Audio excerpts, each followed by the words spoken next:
safe streets, vibrant neighborhoods, successful business and commerce. These are things that make a healthy community. We are a diverse community, rural, suburban, urban, a multitude of languages and ethnicities, ages and experiences.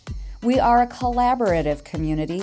Public-private partnerships make us a model community that others want to follow. It is what makes us unique. It is what makes us strong. The employees of Kent County reflect our diversity and seek to serve our communities.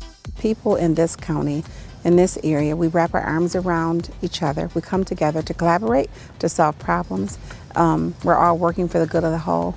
And I think that's wonderful. And you can see it. You can see it as you drive around Kent County. Our impact starts the day a baby is born and a birth certificate is issued, to protecting children from deadly diseases through vaccination, to the public safety and justice provided by law enforcement and the courts, to offering veterans services and caring for the elderly. Every day we work to keep our communities robust. I think if you are somebody who is interested in serving your community, in building a strong knowledge base and a good group of people to work with, then the county is one of your best employment opportunities out there. It's been completely rewarding in every way I could possibly explain for 26 years, and I feel like I grow every single day still today. Leading these dedicated employees, our 19-member Board of Commissioners and our County Administrator Controller, along with our elected officials and appointed department directors, placing emphasis on civic involvement, quality housing, vibrant neighborhoods, and strong, solid infrastructure to allow businesses to thrive. Professional, dedicated, collaborative, and innovative. Behind the scenes, collaboration between foundations, charitable organizations, nonprofits, for-profit businesses, public sector demonstrated through the county, the city of Grand Rapids, the townships, all the cities and the villages in our area. If we don't come together, then we will not have the strength that we have today, and I only hope to build upon that. Our aim is to make our communities the best they can be. We are involved in exciting development projects, sustainable recycling programs, and creative progressive prevention programming. We partner with elected officials, impacting policy ideas that become great achievements. We seek opportunities to reach out into the community and offer our services to help our residents make Kent County thrive. Our relationship is solid, both from a staff standpoint at the county level as well as the Board of Commissioners. And they understand what we do and the benefits that we can do for the community, and vice versa. We couldn't do what we do without the help of Kent County. While most of us are busy running our lives, Kent County's elected officials, administrator controller, and over 1,600 employees are serving the communities where we live our lives, so we can all have a place we are proud to call home. Kent County, its life well run.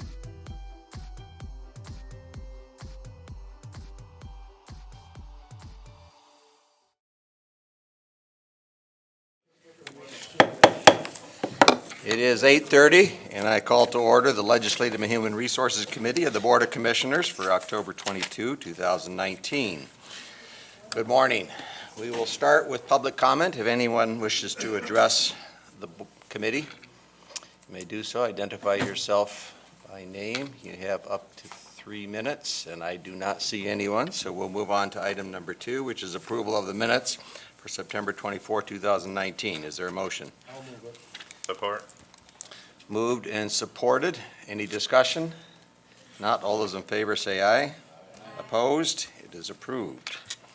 Next item on the agenda is a report from our Public Affairs Associate Representative, Ms. Becky Beckler, who I see behind. There we are. Welcome, Becky. Look forward to your first post-budget report. We continue to anxiously await some further conversation on the budget. As you know, on October 1st, Governor Whitmer line item vetoed over $945 million from the Republican budget that was presented to her. In addition, what the governor did was also use the little-used State Administrative Board to move $625 million within state departments, rearranging basically what the legislature had appropriated. This has clearly started a fire within the Republican caucuses, both the Senate and the House. And before the legislators will consider any type of end-of-the-year supplemental, which is traditional, they want some agreement from Governor Whitmer that she will not use or limit how she used the state ad board going forward. That has been the point of consternation over the conversations the last few weeks. As a matter of fact, they will refuse to even talk about a supplemental until they can reach an agreement on future use of the state board administration.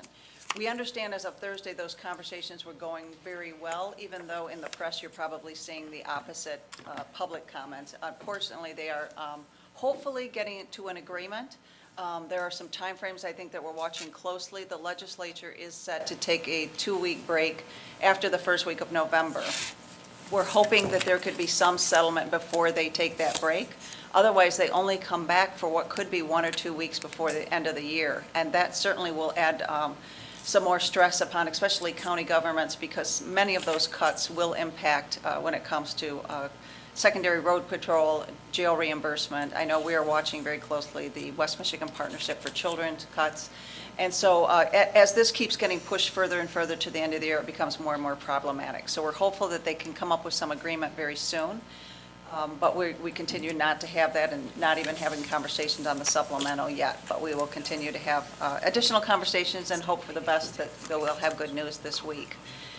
Governor Whitmer did announce as part of the whole budget conversation that they are going to end what was to be a pilot program. We refer to it as Section 298, which was a proposal to test the ability to jointly work with mental health and behavioral health when it comes to Medicaid payments. We were set to have 3 pilots. They've been delayed for a couple years. And matter of fact, Director Gordon had announced he was delaying it until September of 2020. And the Governor Whitmer has decided, she not only lied on and vetoed, but she has announced that they are not going to move forward with this pilot. They want to start over, do something new. Problematic to that was the fact that the Republicans in the House and the Senate had added boilerplate wanting full integration of the state by 2022. Well, that was difficult to accomplish if you can't even come up with an agreement for pilot programs. How are you going to fully integrate for the state? So she vetoed the entire program and announced that we're going to basically start over, want to do something in this arena, but the fact that those pilot programs just weren't going to be able to come together in a timely manner. So we're starting over on that matter. While we're not having an agreement when it comes to the 2020 budget, there are some other issues that the legislators and the governor's office have been able to reach consensus. All of those issues are around the policy arena of criminal justice reform. One issue that we've been watching very closely is raise the age. We've been watching that all year long. That actually is now going to be presented to the governor. When she signs it, which we anticipate she will, there will only be 3 states in the country now remaining with that policy: Georgia, Texas, and Wisconsin. So we are not last, and that was one of the policy objectives of the legislature, is not to be last to make this change. Other issues that are dealing in this arena is expungement. There's legislation that seeks to remove convictions after 10 years, certain convictions after 10 years from a personal record. That has received over 3 hearings in the House Judiciary Committee. This also allows the ability, you can petition if you have up to 3 felonies, as long as they don't deal with assault. Representative Grant Filler, who chairs the committee, wants a couple more weeks to deal with what convictions they will be dealing with, what would be exemptions, and work with that. But he does plan to move that out as committee before the end of the year. Another issue we anticipate to come up probably in January, February, will be dealing with bail bond reform. There's a task force going on, a state task force, and they are set to release their recommendations in mid-January. He wants to wait and see if those recommendations will include, but then it does plan to move forward with that issue next year, probably in that first quarter. So those are the issues that the legislature is working on. There's also another issue that's highly contentious that is actually moving through now very quickly that was asked about yesterday. It's dealing with mental health counselors. And legislation finally did pass, and it's on its way to the governor. We do anticipate her signature. It was probably one of the most controversial issues, and they dealt with it last session, and finally we have some resolution this session. The urgency was around the Department of Licensing and Regulation was putting together some rules that they felt, the counselors felt, would limit severely their ability to practice as they do today and have practiced for over 30 years. So they needed this statutory change to give them relief.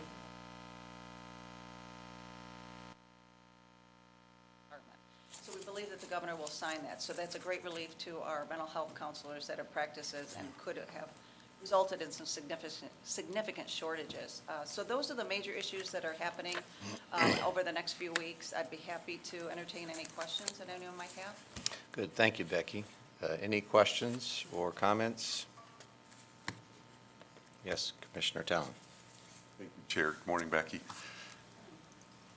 Can you help me understand why the legislature would feel it's appropriate to limit a statutory power of the governor to do those transfers? I mean, if that's something that the governor's allowed to do, why would they want to limit that? I mean, that'd be like the governor saying, you know, I want to limit your power to put together a budget. Why would she do that? I'm baffled by that. Can you help me? Well, I will try. I'm All not right. sure I have all the answers. You're exactly right. This is a power that has been given to the governor. It is well within her authority. The last time it was used was Governor John Engler used it. The legislature promptly sued him, and the courts did upheld that he did have this authority. So it is something that has even upheld in court.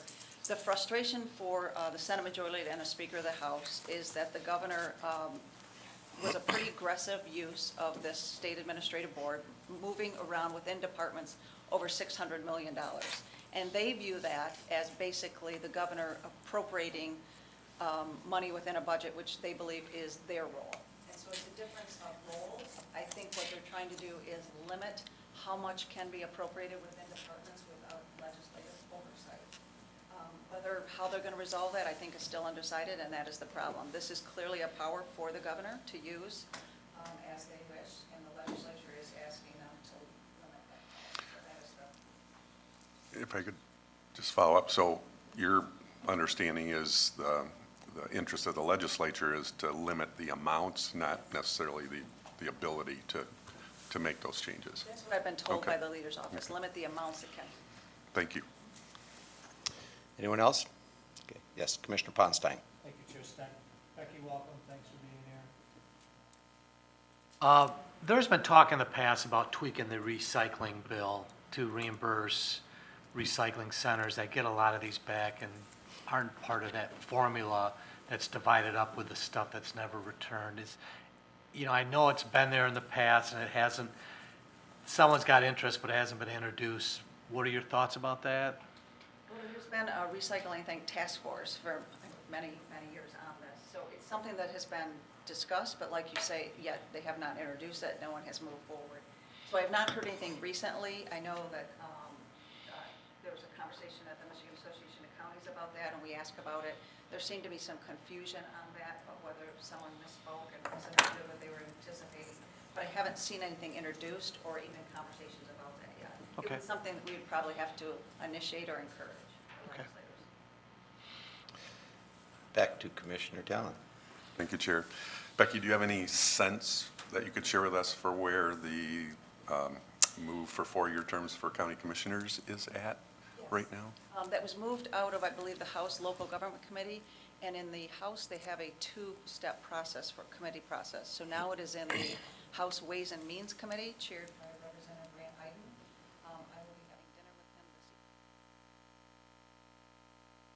evening. Whether he can get that out of committee before they break for their Thanksgiving in district work period. And so I'll be able to report that to you probably by tomorrow morning. No one else? I do have just a couple. As time goes on, the vetoes have some significant impacts on some of our operations. Is there any other strategy that we ought to be undertaking other than sit back and wait for the legislature and the governor to hopefully come to closure on some of this? I wish I had the answer to that question. I believe that we have tried every avenue we possibly can. I know Wayman, Britt, and Lori came to Lansing and had some productive meetings with Senator Bertel, who actually introduced the supplemental. I know on the West Michigan Partnership, some of their individual partners have started a communication with the legislature and have been communicating to their legislators at a pretty aggressive pace. We have tried everything we can. I have personally met with the Senate Majority Leader, Speaker of the House, their staff, Senator McGregor, pleading with them to resolve this issue because of the implications. They want to resolve this, but there are some other bigger issues that they want to resolve first. And that's why I'm hopeful that this first week of November is a deadline for them as well to resolve this because of those pressures that will probably, result in layoffs and closures of certain programs, which would be very disappointing if that happened. Yeah, well, it's good to know we're doing everything we can, so. And then the other issue, yes, 298 was taken out, so we sit here wonder what the new direction. My understanding is that Director Gordon is giving his policy direction statement probably as we speak up in Traverse City, so look forward to hearing what that's all about. Thank you. Thanks, Becky. All right, next item of business is the Clerk's Office Register of Deeds Performance Measurements Review. Clerk Lisa Lyons. Good morning, Lisa. Good morning.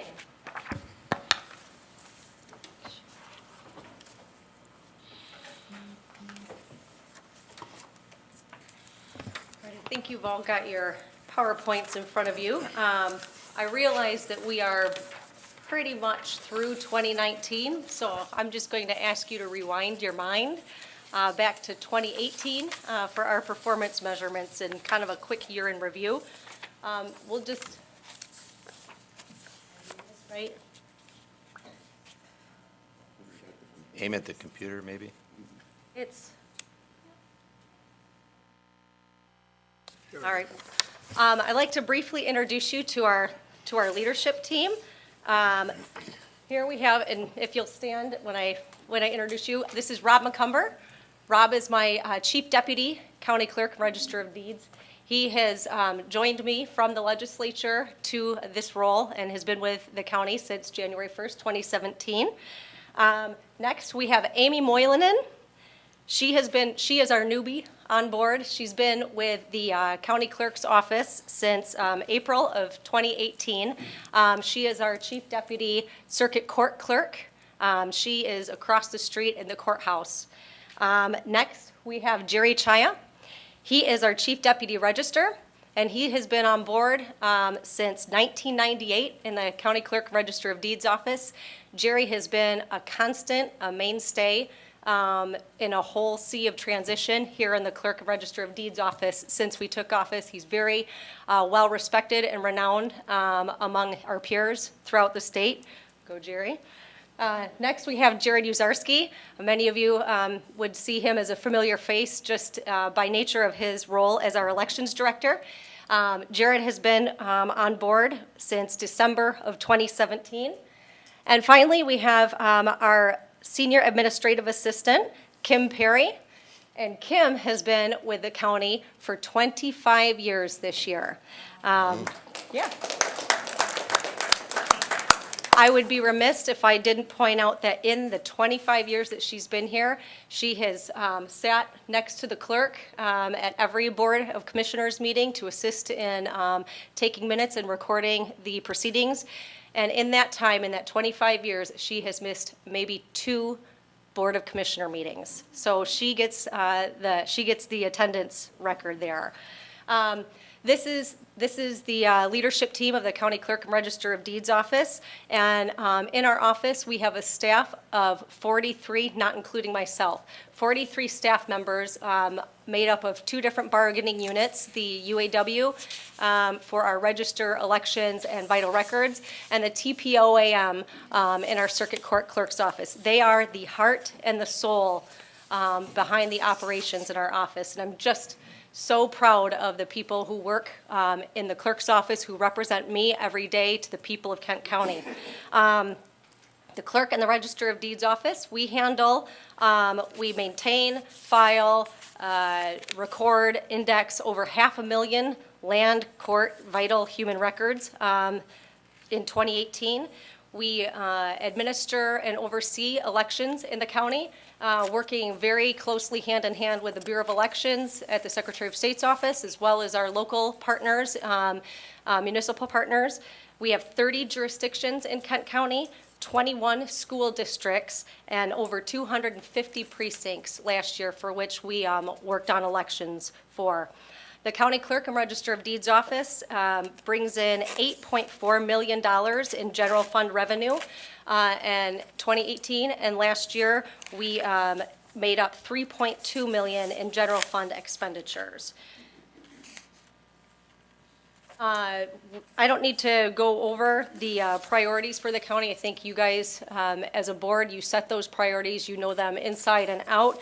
The mission of my office is to maintain the public record for the citizens and to disseminate public information as requested in a proficient and timely manner. The function of our office, we have, in Kent County, we are closely the third, if not tied for the second mandated service provider in the county. And of the services that we do provide, very, very few, literally a handful, are discretionary services. What we do in the county is, by and large, strictly provide these mandated services for our citizens. They're not sexy, but they're critical, probably hence the term vital records. But we do make it our mission to do so in a way that's not, regulatory, red tape, bureaucratic, with a service-minded, service-hearted leaning. And we work to align with the priorities, providing a stable and predictable revenues in terms of our filing and recording fees. They're somewhat predictable, somewhat stable, but again, there's not a whole lot we can control. It's at the whim of the demand for these services. We are good stewards of taxpayer dollars. As you can see, we like to work within our means, and we like to be efficient and effective with the resources entrusted to us. Providing accurate records ensures the safety and the security of county citizens as well. And we strive for citizen participation when it comes to our citizen-run elections. And since taking office in 2017, we have continually been innovating our operations. And all these services, we believe, we hope leads to a higher quality of life for our citizens. Working on some key goals and metrics, we'll start with our Register of Deeds. Obviously, our main role is to maintain property records and safeguard the legal chains of title for real property. In our office, 63% of all land recordings are filed with our office electronically, which we refer to as e-record. That's up 13% over the last 3 years, gradually going from 50 to 63%. We're very proud of that. We hope that more and more title companies will utilize this technology and convenience. Recording fees generally bring in 2018 to the general fund $1.3 million. And of those recording fees, those were made up from 100,910 documents that were recorded in our office. As you can see, we are on the third year of decline. And again, a lot of those are indicators from the economy, the real estate market. We're still a strong market. And then we expect 2019 to be up a couple thousand. There at 102,000. So stay tuned on that. In 2 months, we'll be reporting on 2019 performance measurements. So those are the documents that get filed and recorded in our office. We take those very seriously because private property is a benchmark of our citizen-led government and our republic. So moving on to vital records, our mission there is we administer the state statutes as they pertain to the county clerk's office.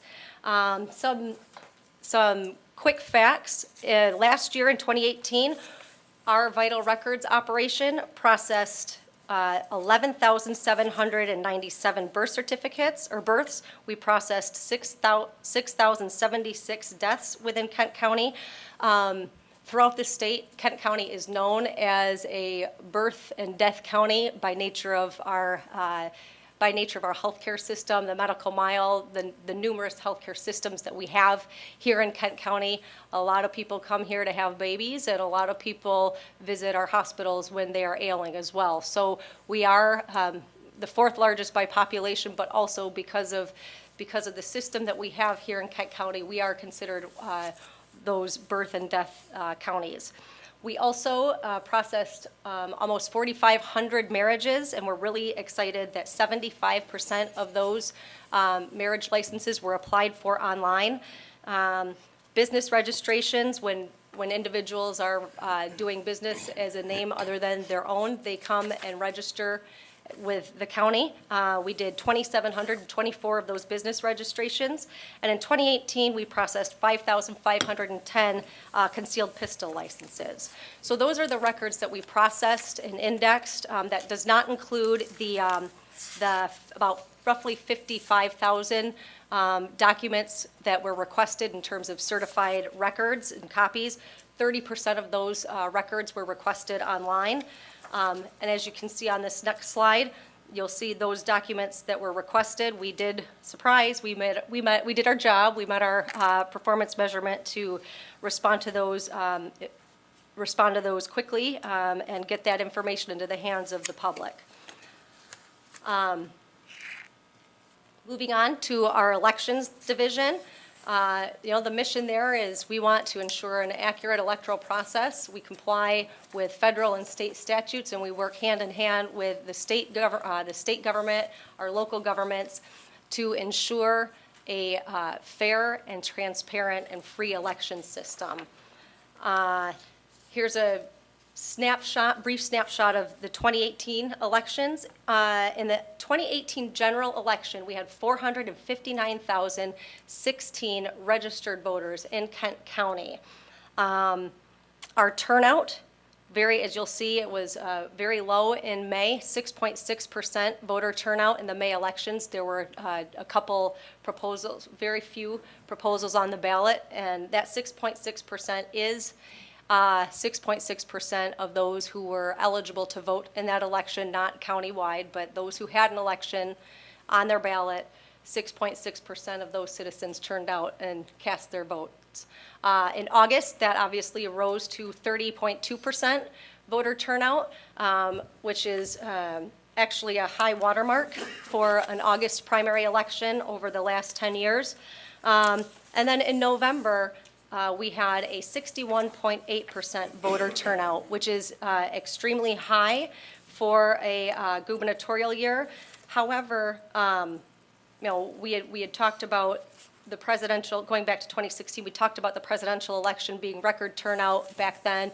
That was 69%, so a 69% turnout. So in the last presidential election, it was 69%. In the last gubernatorial election, it was 61%. It's very, very high.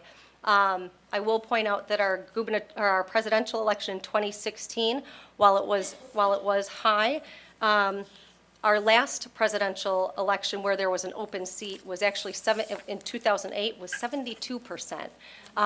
So we fluctuate, but we are seeing greater voter participation by and large. If last year is any indicator, which I think obviously is a great thing. So some of our key goals and metrics with elections, essentially we work to process all voter registration timely and expeditiously. We're really kind of a pass-through when it comes to voter registration, but when we had people register with Kent County, which they are able to do, we had 15,089 voters come to the county to register to vote. We process those and we pass those down to our local jurisdictions as soon as possible to confirm that they are indeed on the voter rolls and prepared to participate. There were obviously a lot of changes in 2018 after the November election, which we'll focus on a little more in 2019's performance measurements, because that's where a lot of the implementations took place.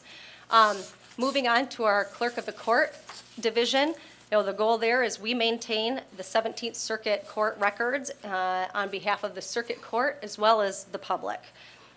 We keep those records secure and complete to support the administration of justice. And last year in 2018, the Circuit Court Clerk's Office filed 391,294 court documents, all with 99.5% accuracy. And as you can see, over the last 3 years, That is a high watermark for our office. There's obviously, we have a very active circuit court system, being a large county and also the home to the second largest city. There's just a lot of activity going on in our court system. You know, I'd be remiss if I didn't mention, I think I did last year as well, the PFAS issue has made its way to circuit court as well, and so we see court filings on that. We expect roughly 379,000 documents to be filed in 2019 this year, so we'll see where that leads us. Additionally, we also receive requests for information. Our court cases, our court files, they are the citizens' files. They are public information, except for that which is not. And when individuals request that information, we work to fulfill those requests as quickly as we can and securely as we can, so that we can protect individuals' personal information, and especially we're very sensitive when it comes to juvenile files as well. We had 85,600 requests for files last year, and we were able to process those within 5 business days. Some we can do in 5 minutes. Some are very robust requests that do take quite a bit of time and effort to review and ensure that we can secure the private information, the non-public information, and we do try our best to work with those individuals making requests. In addition, our circuit court clerk's operation is also essentially the collections agency. We collect the fines, fees, restitution in our office.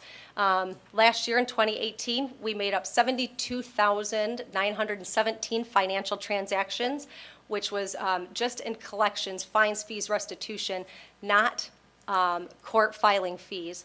We collected $3.9 million in those transactions. Moving to significant accomplishments, 2018 was a busy year. It was a busy election year.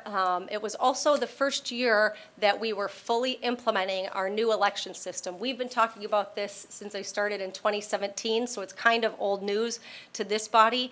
But for our jurisdictions that didn't have elections in November of 2017, this was their first round with that new system. It was our first round implementing a full countywide election with that system. We also, as part of this transition, we secured online election night reporting website. It's an upgrade, Election Magic, which many people are used to from 2004, 2000s. That was going away, and we felt it was important to have something that's functional, that's real time, how we can operate that, so when we get results, the public will get results.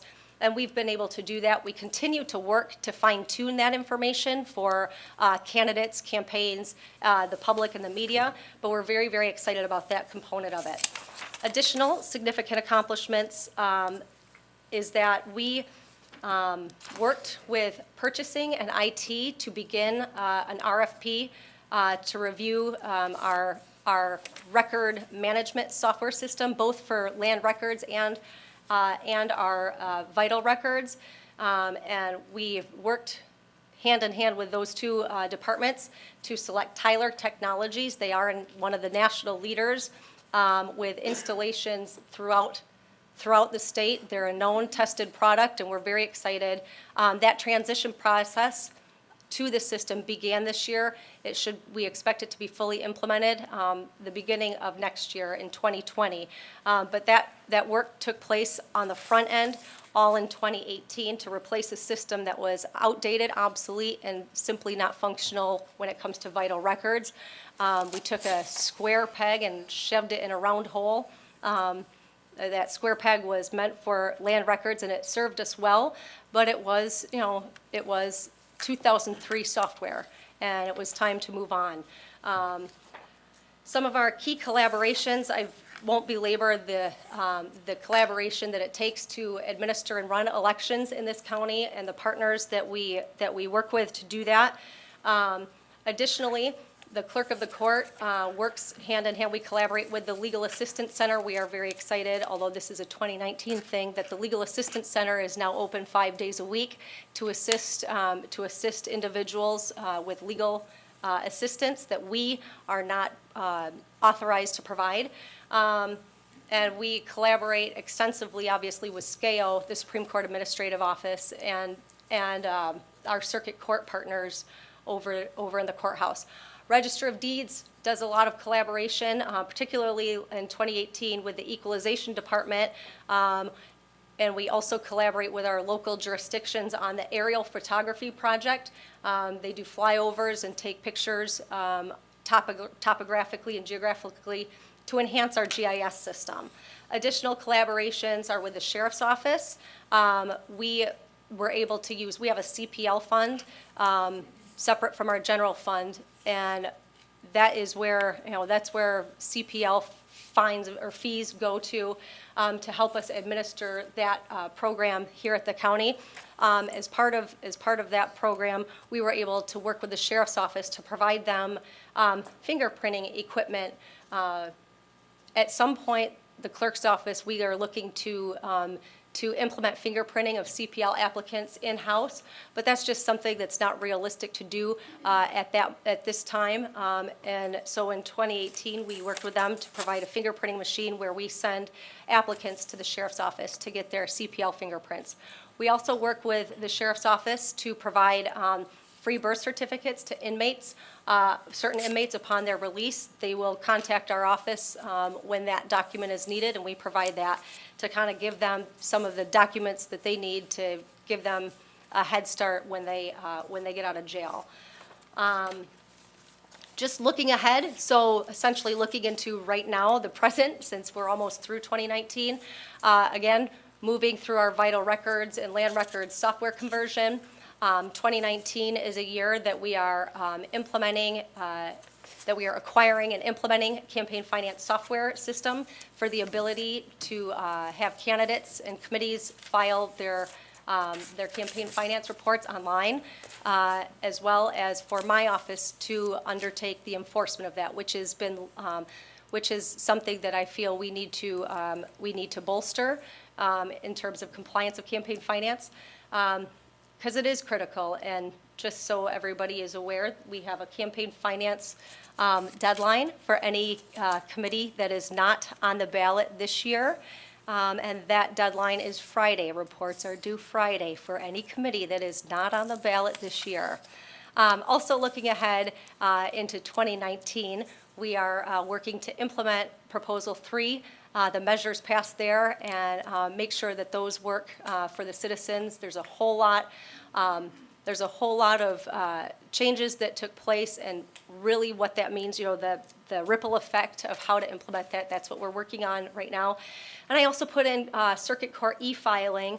Rob would not let me put ha ha ha ha in the PowerPoint presentation, but it is something we look ahead to, but I feel as though we will be looking way, way, way, way ahead at this stage in the game. But it will be wonderful when it comes. At this point, I'll just turn it over to any questions, Mr. Chair, if you have any. Thank you, Lisa. You play on a very broad field. Yeah. Any questions? Yes, Commissioner Bonk. Yes, Lisa, I'm glad to hear the upgrades with the electronic software for vital records and so forth. What kind of access will the public have once that's in place concerning after hours, holidays, weekends? Will they be able to access that information, or will that still? Campaign finance? Campaign finance software? No, yeah, your new software concerning vital records, birth certificates. Oh, sure. After Well, hours. How does that work? Yes, we will, similarly, we do have a lot of services that we provide online right now for, requesting birth records and things. Obviously, when it comes to electronic services, those are 24/7. We process them when we come into the office, but there won't be, there's no e-office hours. So, when it's convenient for individuals to file and make those requests, they can do that. Will they access over the weekend, or can you access on a holiday? Yes. If you have a special need and get that information? Yes. Now, if there's an urgency when it comes to that, we don't process those requests during the weekend, but those requests can be made online during the weekend. And then when we get in the office, we can fulfill that. Can that be done off-site? No. By you? Oh, by me? Yeah. Actually, there is one time I was able to open our office on a weekend for an individual who I really wanted to help this groom out, man. It was their wedding day, and he forgot to pick up his marriage license. And you don't want to start your marriage in fact, you can't start your marriage without a marriage license. So, we do our best. I was able to come to the office, be able to provide that document to them on their wedding day. Happy wife, happy life, and that worked out well. But as a general rule, we don't do, as a general operation, we don't have off-site or remote offices. I think it's something that our technology will allow. But I think first and foremost, we have to get our technology up to snuff. We have to have our infrastructure in place here in the main office before we venture into remote office locations. Okay, thank you very much. Yeah. Commissioner Ponstein? Thank you, Chair Stack. Lisa, thanks for your work. It is broad. You start the beginning of life and the end of life and everything that happens in The between. good, the bad, and the ugly, Commissioner. Yeah. So just a quick question. What is the current turnaround if someone applies for a CPL? The current turnaround is we try and do that within 48 hours. Okay, and that's applying for it and getting the permit? 'Cause No. You still have steps. before Correct. We do everything on our end almost immediately. But when they come to our office and apply for their CPL, we go through the Michigan State Police process, and that gets inputted into their system, and they do the background checks. So we do on our end immediate action, and I say within 48 hours, but because that's what we have, but we don't wait that long. We're usually doing it immediately.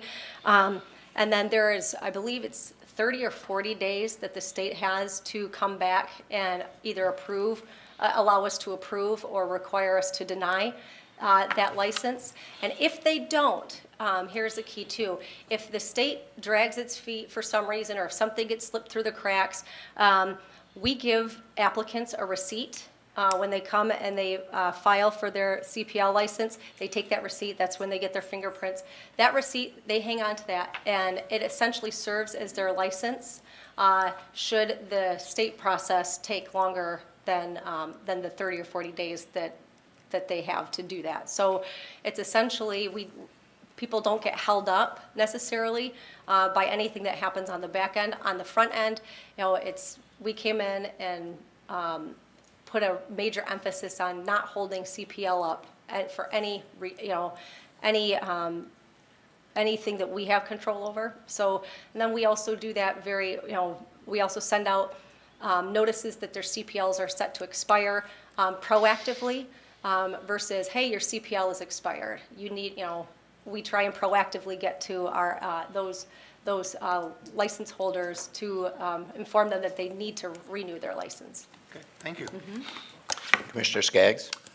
Thank you, Chair. Thank you, Lisa and staff. Appreciate all the work that you do. Very thorough report, so I think you probably answered most of my questions. But I wrote them down, so I'll ask them and see if I can, if you have any additional information. So the first one was about the campaign finance software that you mentioned. What do you think the timeline for that is, and what can people do in the meantime? Yeah. It's really important that our elections are transparent, and especially when it comes to the campaign finance aspect of it, both for campaigns and the public and the media to be able to access that which is required to be reported.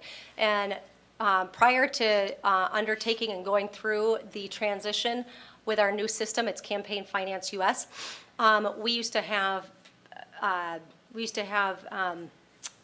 PDFs of these reports available online. We had to take that down because we're trying to clean up our entire system. But we do have a note on our website that those are public documents. Contact our office, contact Jared to get to get a copy of those information. So while we're in transition, we're doing everything we can to be as transparent and convenient to the public as possible. This time, like right now, we are internally doing our testing and putting together the system as we know it, and using the system for internal processing in terms of campaign finance notices, failure to file notices, errors and omissions notices. We're finding that works really well.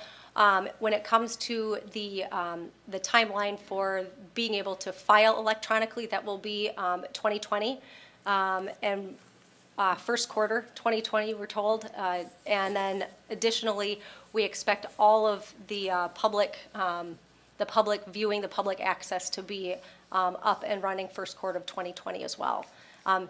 It's our full intention, and I don't even think it's an intention, it's my expectation and my demand. Both, our vendor is fully aware, our elections division is fully aware that this needs to be up and fully functional for the 2020 election season to kick in. And, that first election coming, March, even though that's not a lot of election, that's a presidential, there will still potentially be proposals on the ballot as well, where there may be ballot committees that have to file.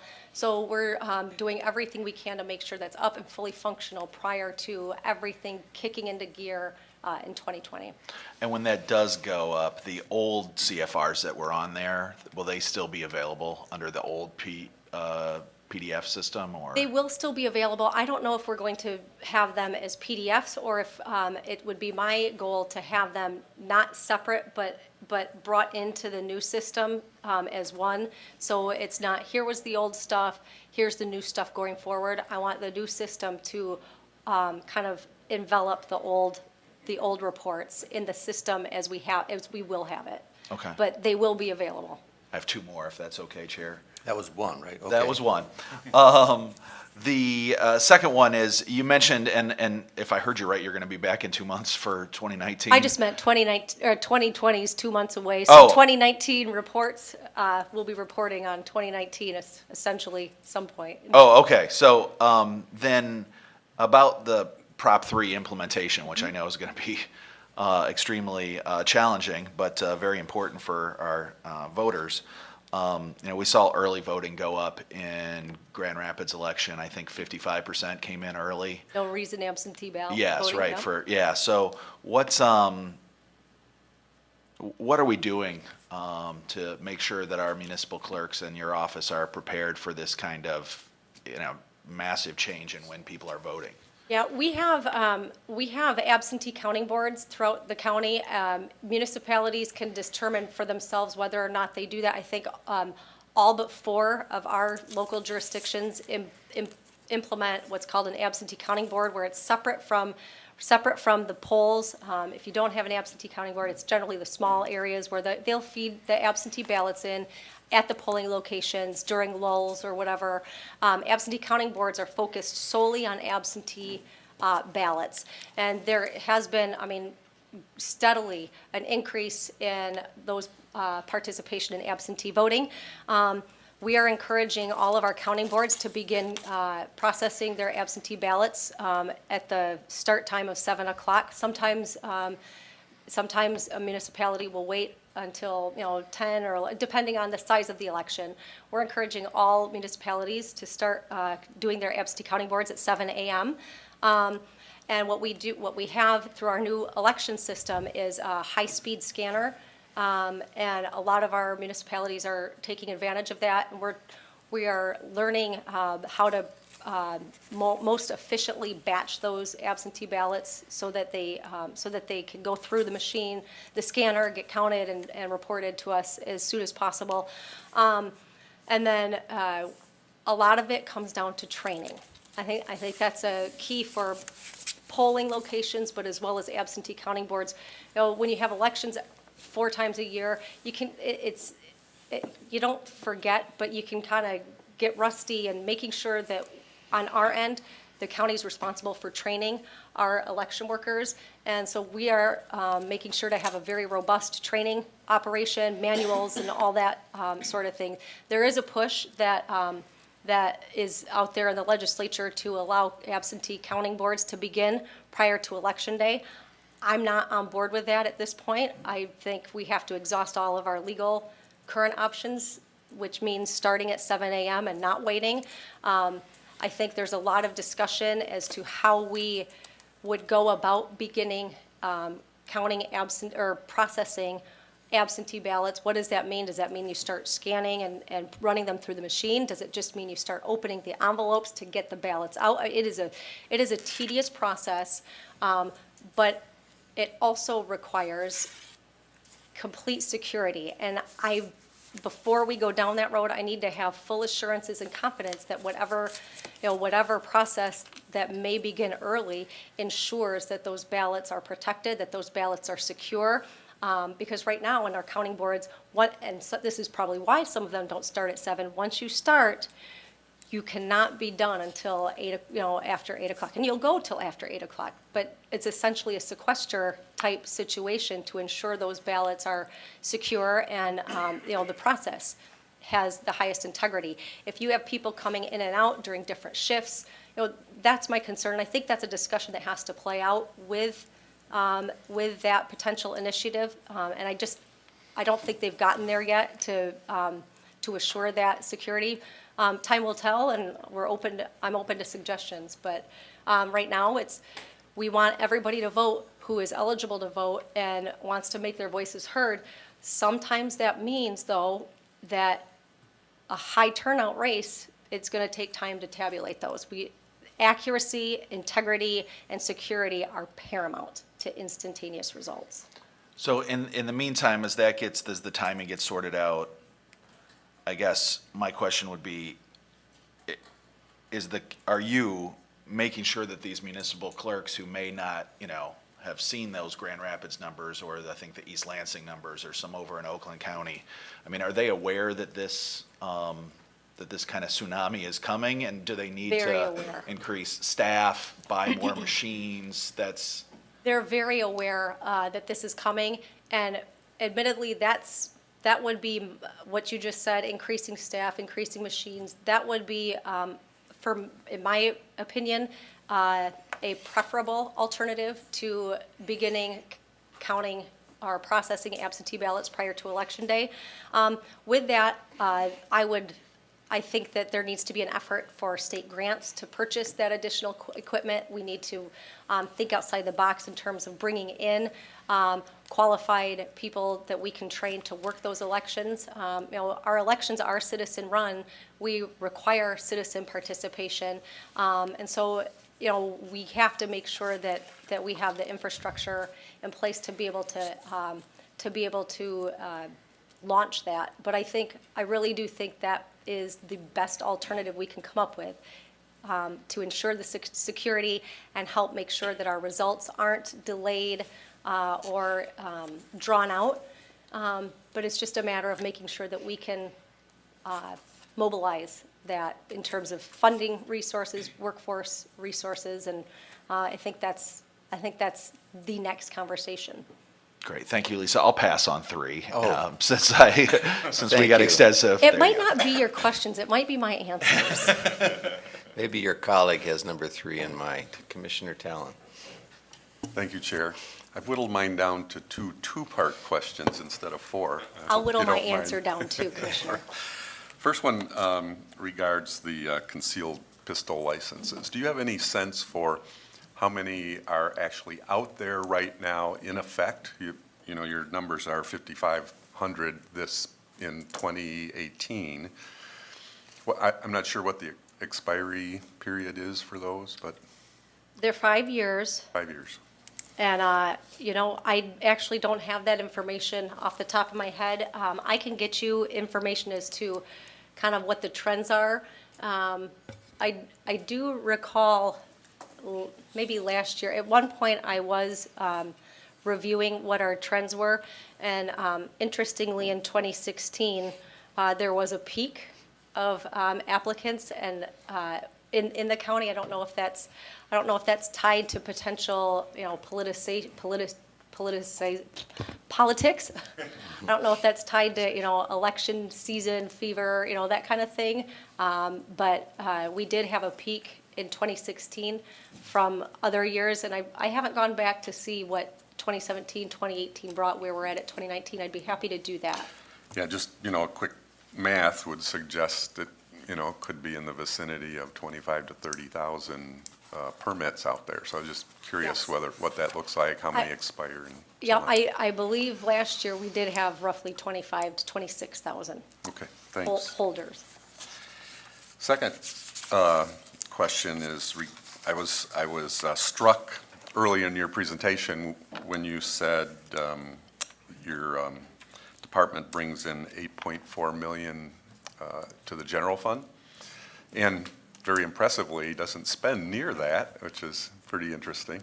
Probably some intent there for us to note that. But when I look at the report, it lists about $5.3 million of that, and I'm curious where the rest of those come in. You mentioned the 1.3 of recording fees, and then the Yep.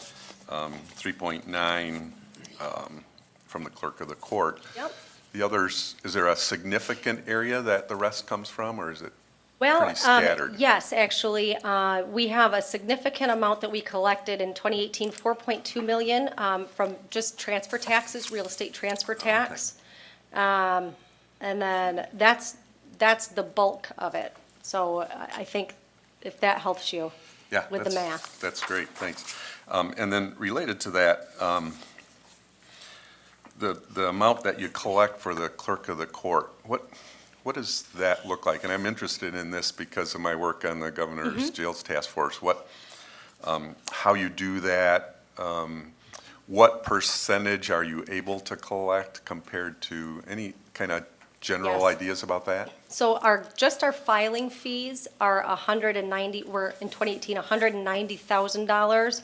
And then I believe our miscellaneous, I can get to that. So just the filing fees that I didn't mention in the presentation were almost 200,000. We actually, I'm going to bring Amy up. Collections we feel like we can do more, particularly not just with collections, but when it comes to paying out restitution to victims who are entitled restitution funds. Sometimes we can't locate them, and so we are doing everything we can to be able to find those individuals and get those funds to them. When it comes to our collections, do you have maybe a percentage, or I mean? We have a breakdown that we could probably supply to the board that shows our collections over the years, total transactions, collections for restitution, crime victims' rights, miscellaneous collections like filing fees and copy fees and name searches that we take in over accesshead.com.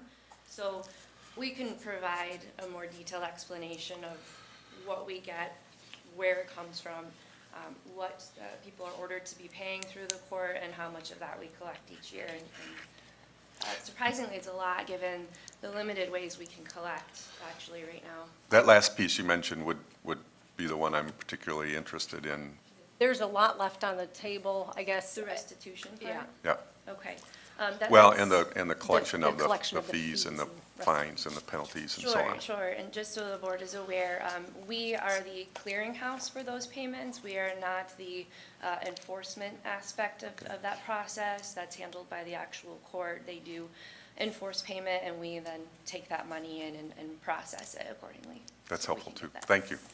Thanks. Commissioner Coleman. Thank you, Chairman. My question is on our recording of real estate. I imagine that the e-recording is less costly for us to process than paper recording?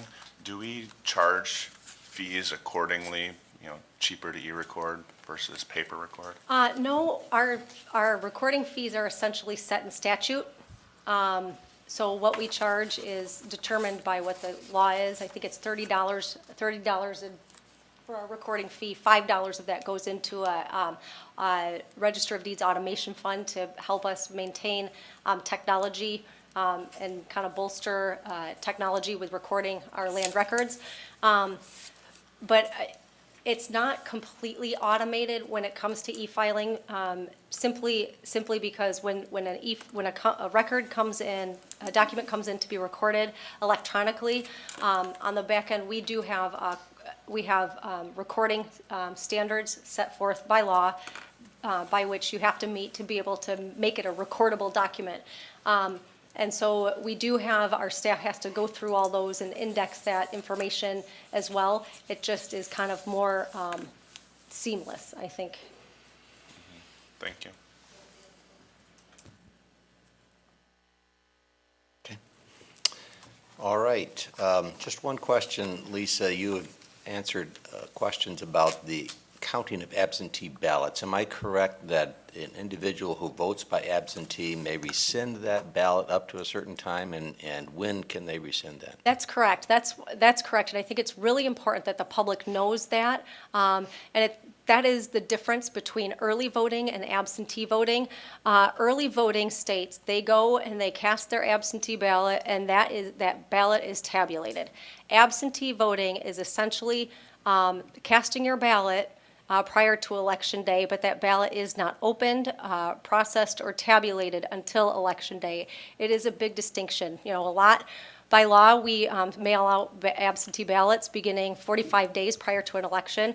If you're old school, way old school, you'll remember there was always, in campaigns, an October surprise. Some people would cast ballots prior to anything. There's a lot that can happen in campaign world or election season after individuals cast their absentee ballot. And it's a decision they have to make on their own. But here in Michigan, because we don't do early voting, you have the ability to spoil your absentee ballot and cast a new one up until Monday at 4 o'clock. Is it Monday? Monday. So just before election the day before the election. Okay. And so as the conversations go, potentially go forward on beginning processing absentee ballots, whatever happens, I don't believe there should be any option for those absentee ballots to begin processing prior to the deadline for individuals to be able to spoil their ballot. Good. Thank you. Thank you for your presentation this morning. Thank you, committee. Appreciate it. All right, let's move to item number 5, which is an issue involving Department of Health and Human Services Board appointment. Yes, this is a request to the Board of Commissioners to reappoint Jerry Coyman to the Department of Health and Human Services Board for a 3-year term of November 1, 2019 through October 31, 2022. The DHS board member term expires on October 31st. Interest in serving on the DHS board was solicited in August, September as a part of the annual solicitation of serving on various county boards, commissions, and committees. And appointments committees consisting of Commissioners Stan Steck, Matt Coleman, and Phil Skaggs reviewed the applications, interviewed potential candidates, and recommended the reappointment of Jerry Coyman to the DHS board. So moved. Support. It has been moved and supported. Any conversation, questions? Yes, Commissioner. Yes, Commissioner Hennessy. Thank you. I'm just curious if there were other applicants. Jerry has been there for a number of years, and it's a very small 3-person board, and he's done a fine job. But I'm just curious as to how many applicants we might have had for the position. And I believe we had 5 applicants. We interviewed 3, including Jerry Coyman, and deliberated that issue as well as other qualifications issues, and concluded that this was, for this board at this time, this is the most appropriate appointment. for the continuity's sake, or? For continuity's sake. Okay. That Not is just, what I've heard on the competency, background. For capability, continuity. and continuity. Right, okay, I thank you. think if my members have anything else? Yeah, I would just add to that, that we have a new gubernatorial appointee, Betty Zylstra, and so we felt that it made sense to have that continuity, because since there are so few people, to have one new person, we didn't want to make it so that 2/3 of the board would be people who had not served for more than a year. Any other comments, questions? If not, all those in favor say aye. Aye. Opposed? It is approved. All right, next item, number 6, deals with the issue of a new state legislative policy. Yes, this is a request to the Board of Commissioners to approve a new issue to be added to the 2019 legislative priorities, a bipartisan legislative package of bills, House Bills 4351, 4360, and Senate Bills 207-215, was recently introduced into the Michigan legislature, which would restructure the state's bail system to enhance public safety and create an equitable system for pretrial release. Bail determination is one of the most difficult decisions in a criminal case and one that requires an individual assessment of the circumstances surrounding each defendant to ensure appropriate pretrial release decisions. To that end, the preservation of judicial discretion in establishing bail conditions is a critical component of this legislative package to ensure defendants who are a threat to public safety are detained and others are quickly released. While this legislative package largely codifies Kent County's existing felony charge procedures, it will create a uniform system that provides a greater judicial discretion in considering key risk factors and aligning bail decisions to those factors. This will then lead to a statewide bail system that improves public safety and one that is more equitable, predictable, and efficient. So moved. It's moved and supported. Any comments? I got a question. Yes, Commissioner Baum. Thank you, Chair. On this issue and other issues of our legislative priorities, are we expanding the umbrella from where we used to be? I mean, I've been around here a long time, and a lot of issues like this and other issues like the helmet law, we used to sign petitions in the back office and in support of that issue if we were in support or whatever the situation may be.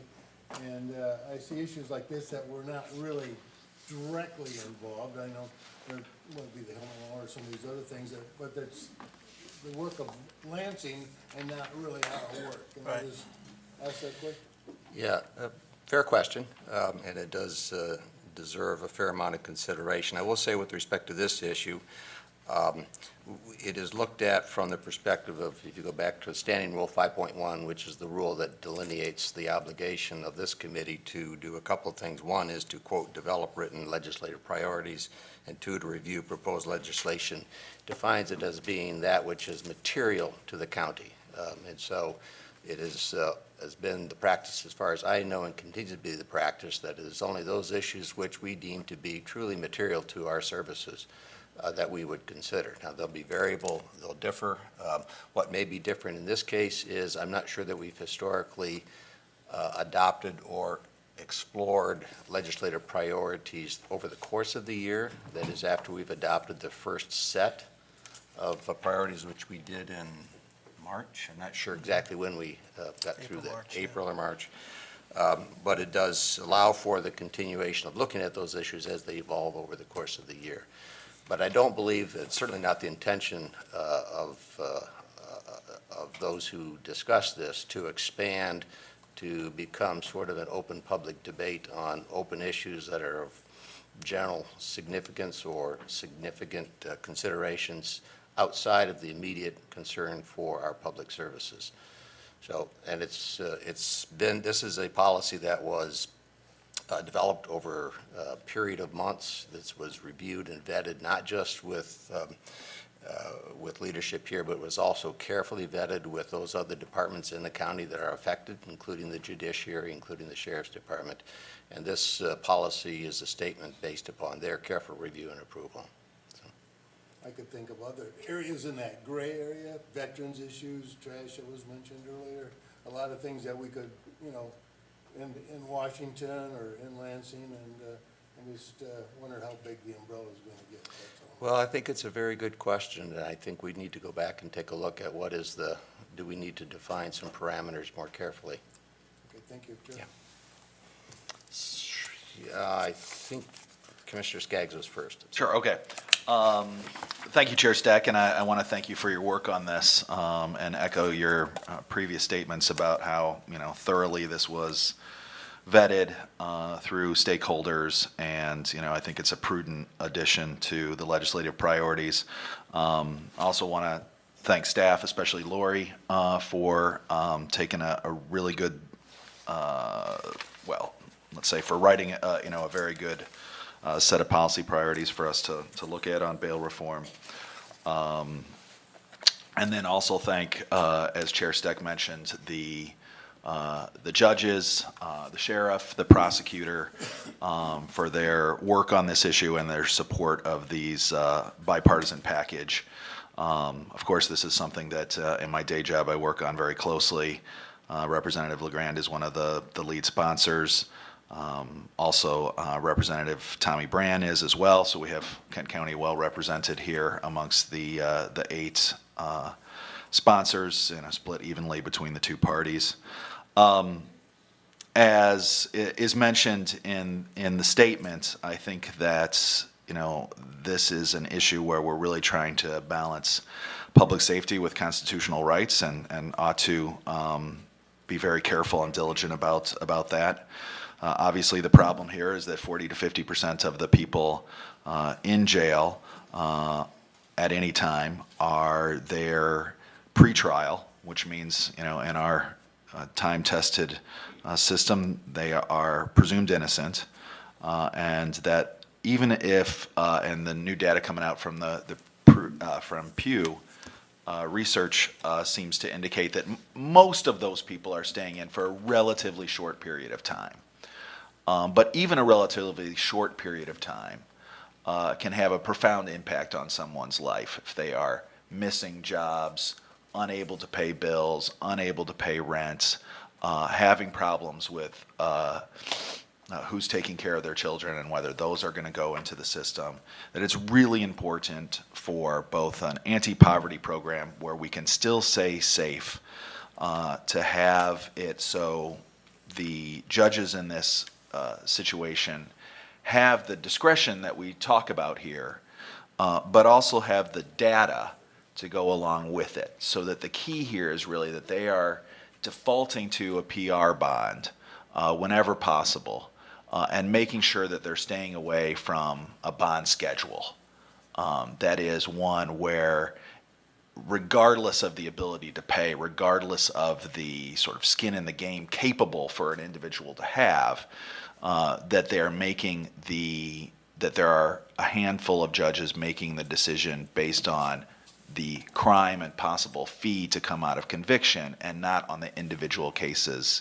So now they will have greater information on the financial background, and I think especially given the new system of indigent defense, there will also be increased accountability, and that is really what this is doing by taking those SCAO rules and putting them into statute.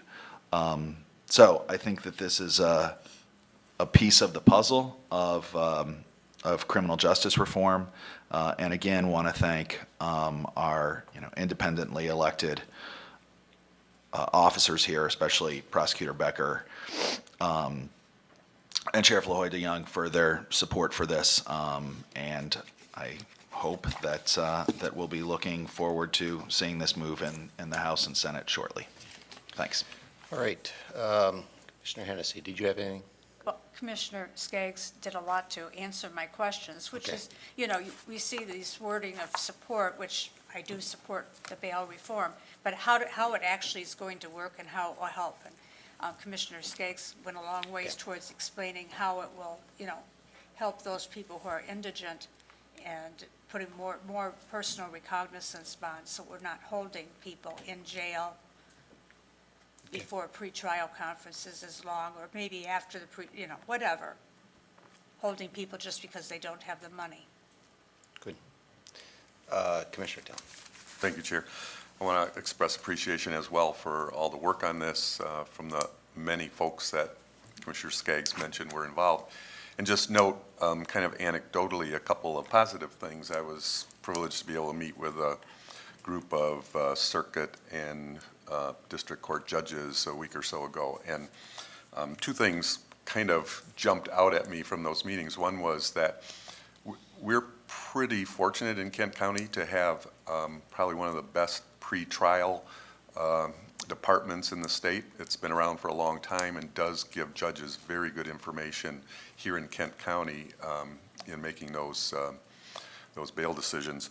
The other is they expressed appreciation already for how helpful the new indigent defense opportunities are in making those decisions, that it's really helpful to have that defense attorney there early on in the process in order to help them. So a couple of positive things that are happening, and I think what I've heard in my work with the Jails Task Force is that Kent County is kind of a model around the state for the work in the judicial process. So thank you. All right, anything else? If not, I just would add one more thing, maybe in part response to Commissioner Bonk's question. This legislative priority statement does, in fact, in my judgment, does include areas that involve the duties of other elected officials in this county, as Commissioner Skaggs pointed out, and that's why it's so critical when we do that as a Board of Commissioners to make sure that we are aligned with where our other elected officials are going and what their concerns and issues are, such as the judiciary, such as the prosecutor, such as the sheriff. So I think it was very critical here that that process was engaged in, that it was fully vetted, and that since it is supported, we can move forward. If it wasn't supported, it's not likely this would be before us right now. All right, with that, all those in favor say aye. Aye. Opposed? Aye. Okay.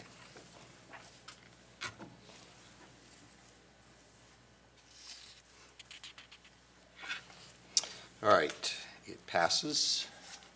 We'll move to item number 7, equalization, approve Allegan County Equalization Agreement Amendment. Yes, this is a request to the Board of Commissioners to approve Amendment Number 2 to the Kent County and Allegan County Agreement for Equalization Services to add 1.0 FTE position, Assistant Equalization Director, Allegan County, and to appropriate $53,000 to the 2019 equalization budget. Currently, the county provides oversight of Allegan County's equalization function, which has resulted in standardized equalization practices in each county. The partnership with Allegan County also supports efforts within the state to move toward more common equalization practices. Allegan and Kent counties wish to amend this current agreement through September 30th, 2022. As a part of this agreement, Kent County will add a position, Assistant Equalization Director, Allegan County, to support its oversight of Allegan County's equalization function, and Allegan County will provide the county with $96,500 annually to support the necessary staffing. Because this agreement is proposed to start during the current budget year, prorated cost for 2019 will be $53,000 based on existing work. If funding is eliminated or decreased, the position will be eliminated unless continuation funding is approved pursuant to fiscal policy on grants, contracts, and donations. Corporate Counsel has reviewed and approved the agreement as to form. So moved. It is moved. It is supported. Any questions? Commissioner Coleman moved. Commissioner Hennessy supported. Any questions? If not, all those in favor say aye. Aye. Opposed? It is approved. All right, moving on to item number 8, dealing with human resources, the 2020 Management Pay Plan Compensation Program. Yes, this is a request to the board to approve MPP pay range, wage, and benefit changes effective January 2020. Approximately 269 county clerical, professional, and management positions are covered under the Management Pay Plan pay structure. As authorized by the Board of Commissioners, the Management Pay Plan administrative process provides for periodic review and adjustment of the pay structure for MPP positions. Human Resources recommends that the MPP pay structure increase by 2.5% to maintain alignment with the market. MPP employees who meet performance expectations will receive a 2.5% wage increase plus any applicable step increases. An additional $388,000 will be allocated as a one-time adjustment to address employee advancement through the pay steps based on years in position. The wage increases are effective with the applicable pay period that contains January 1, 2020. Basic life insurance and accidental life and dismemberment coverage will be changed to a flat amount of $50,000 each. No MPP employees' coverage will be reduced. Is there a motion? moved. Is it supported? And supported. Discussion. Commissioner Skaggs. Thank you, Chair Steck. Wayman, this is our non-unionized staff? Correct. Okay. And this is in line, the 2.5 Yes. is in line with what the rest of our employees Yes, it is. received. Thanks. Yes, we went through, as you might remember, several negotiations with our unions, and it's right in line with what we've agreed upon with our union agreements as well. Great, thank you. Yes, Commissioner Vaughn. Yes, thank you, Chair. Wayman, we had that cold compression issue. Are we moving away from that now? Yes, we are. And this helps to do that even further. We were stuck in the recession for a number of years. Last year, we did not move this forward because we didn't feel that we were able. And now we're moving it forward this year to catch a few more people up into the overall plan that the committee decided that we should do a few years back. Okay, good. Good to hear that.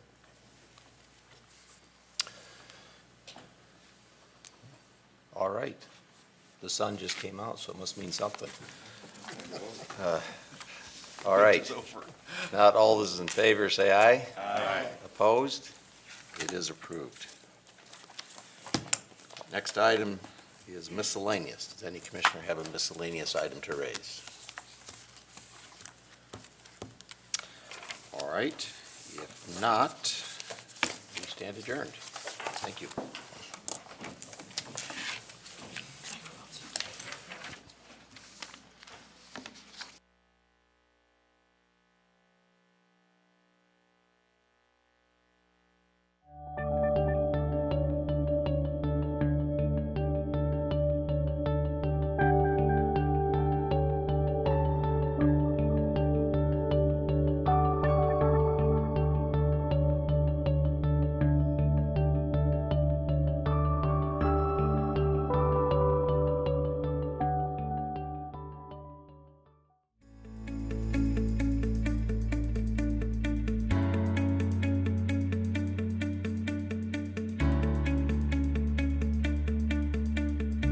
I am Kent County. I am Kent County. I am Kent County. We are Kent County. We are Kent County. We are Kent County. We are Kent County. We are Kent County.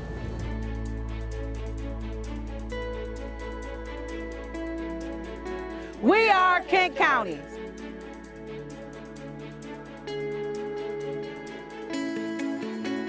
We are Kent County.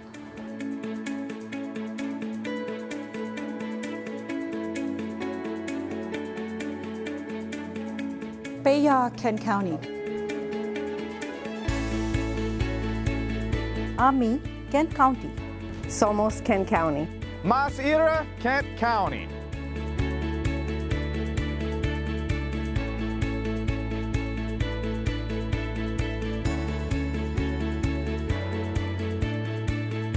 We are Kent County. We are Kent County. We are Kent County.